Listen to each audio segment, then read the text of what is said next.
Cases of human metapneumovirus Hmpv were detected in India, among which 2 were reported in Karnataka and 1 in Gujarat.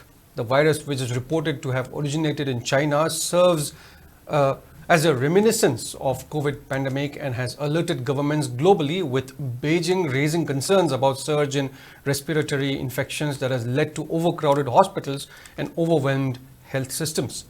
The 2 infants who are reported to have Hmpv are a 3-month-old girl and a 6-month-old boy.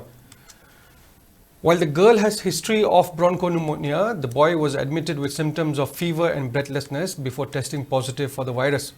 In Gujarat, the virus was detected in a 2-month-old boy who was admitted to a private hospital in Ahmedabad on December 24th with symptoms of respiratory infection. On the other hand, government has informed the Union Health Ministry is monitoring the situation through all available surveillance channels.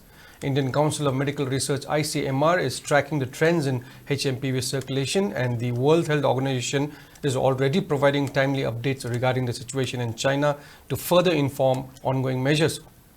Centre also claimed that India is well equipped to handle any potential increase in respiratory illnesses.